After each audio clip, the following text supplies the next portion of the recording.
Recently, while riding on a bus through one of the low-income communities in Los Angeles called MacArthur Park, as I sat there, I sensed I was being watched. And I looked up, and there was an adorable toddler looking over the shoulder of her mother at me and studying me. And I looked around the bus to see if anyone else was watching, and then I pulled out all my best tricks of how I was going to entertain her. My favorite one being peekaboo. And giving big smiles and puffing up my cheeks and eventually taking off my glasses on and off and then moving to a high-tech tool such as an iPhone to see if I could keep her attention just a little longer. But then she found other people on the bus and other things to study that were probably a little more interesting to me. But then the real reality hit. Was she going to become one of the 5,000 reports of child abuse in this neighborhood? Or the 1 in 3 who would struggle with obesity and diabetes?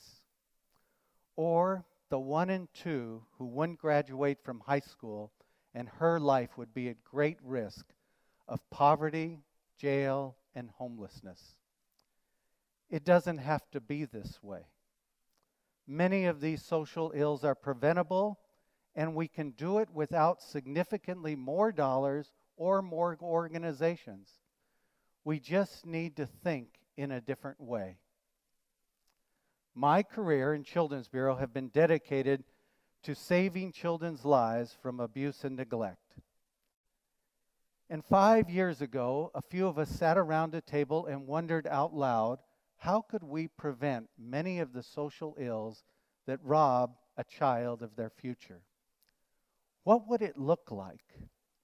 Could we create a scalable model that could help other neighborhoods across the country? What troubles me is how our society looks and addresses social problems. We have large, sinking ships. They're huge, as big as transatlantic cruisers, and they're sinking. And what do we do about it? Our society sends out a few lifeboats, and sometimes a few more lifeboats, and sometimes some dinghies, and sometimes some more sophisticated lifeboats, but still the ship is sinking. And some of our neighborhoods are like sinking ships. And in this 21st century of a global economy that's highly competitive, their futures are drowning.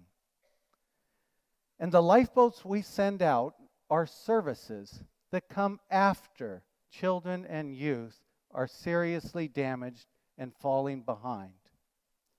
More lifeboats is not going to meet this challenge at the scale of entire neighborhoods. And here are a couple of examples of how our society uses this lifeboat strategy in the wrong direction. In Los Angeles County, there are 3,000 reports of child abuse every week. And that county department responsible for protecting children and youth from child abuse spends $2 billion every year to help children and youth after they've been abused. But they only spend $10 million helping children before they become abused. It's no wonder why we've had 3,000 child abuse reports every week for more than 20 years and haven't been able to reverse that with this kind of strategy. And this type of solution is the same in many different sectors. In our education field, we're highly critical of our schools and why they're not able to help children catch up. When we fail to invest in infants and toddlers and preschoolers and their parents so that children don't have to fall behind. By age 3, many of the children are already 6 months behind, and that gap continues to increase, and it's no wonder that our public schools find it difficult to close that gap. And in our healthcare system, it's the same way, because we focus on health care instead of health promotion and wellness. What will make the greatest difference in your life and the quality of your health will not be health care. It will be, what do you eat? Do you exercise? Do you smoke? And what are the environmental threats to your health? What I'm saying may seem obvious, but it's not. And in fact, there's great resistance from others because of the way our systems have been set up. And this resistance is based on two false beliefs. First, the government and our tax dollars should not be spent to prevent problems, because that's really the responsibility of the family and nonprofits. But government fails to recognize that our tax dollars and our government end up having to clean up the situation at a high cost, and candidly, many of these problems cannot be cleaned up.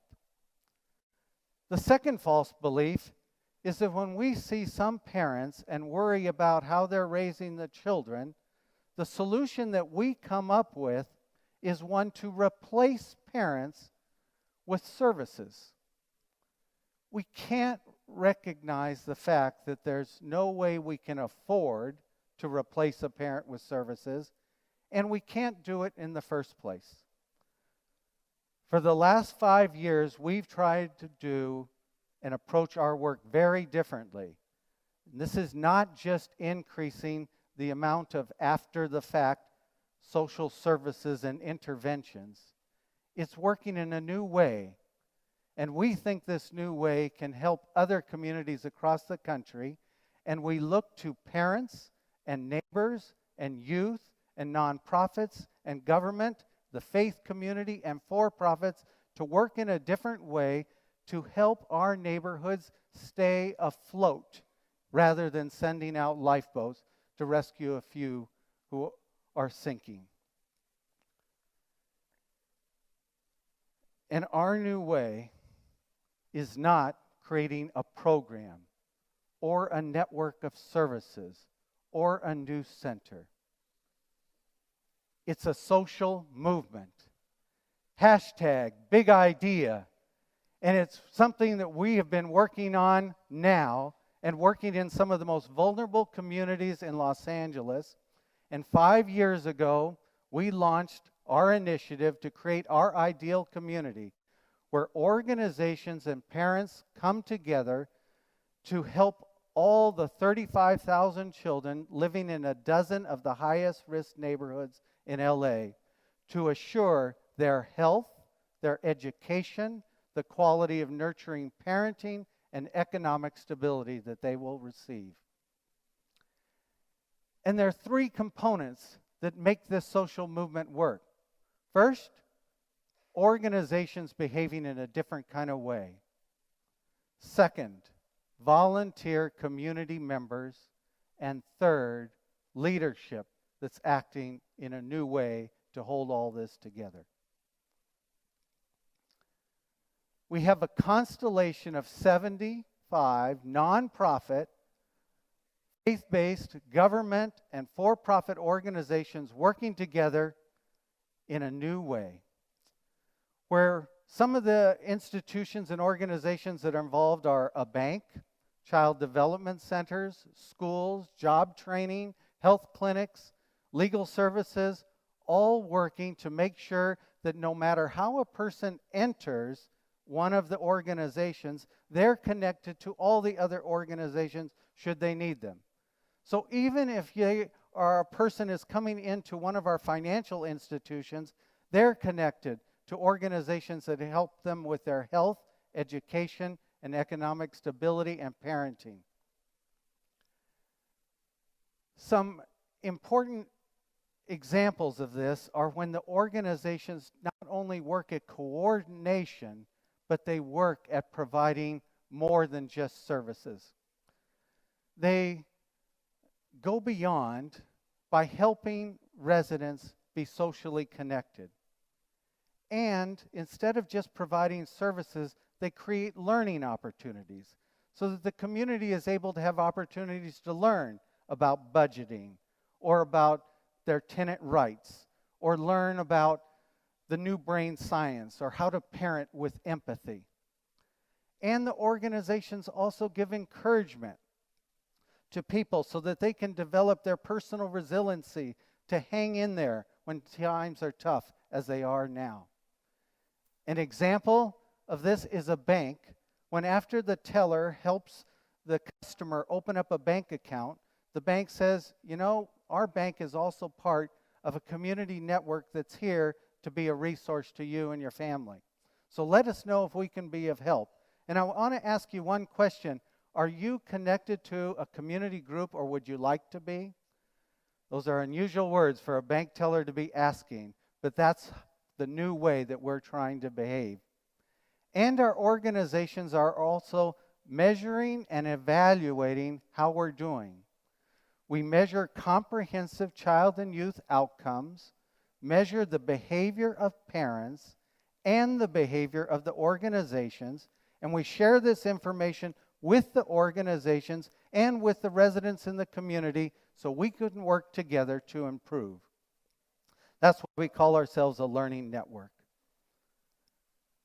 The second component is a team of trained, volunteer neighborhood ambassadors that help connect residents with one another and helps plug them into the resources of the constellation of organizations.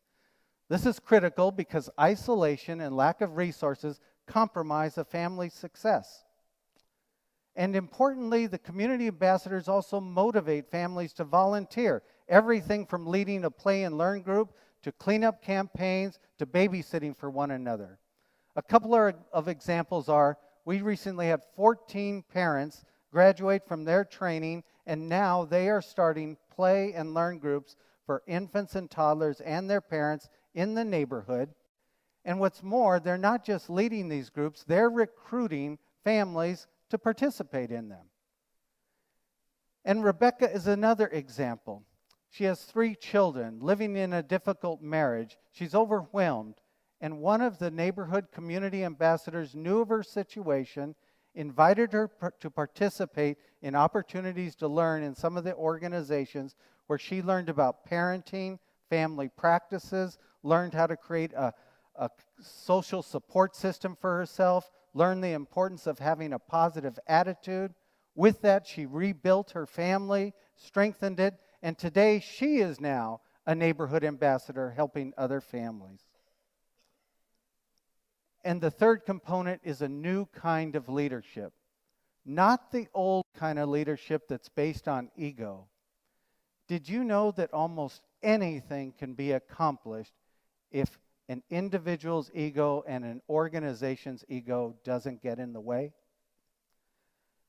And this old kind of leadership of top-down control, and the old kind of leadership that focuses on solving social problems by just trying to come up with more money that will help someone solve the social problems in their neighborhood, but is not scalable to other neighborhoods.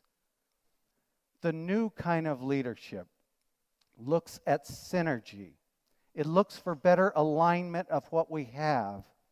It looks to be a catalyst for cultural and systems changes. That's what Children's Bureau is doing as the backbone to the Magnolia Community Initiative that I've been speaking about.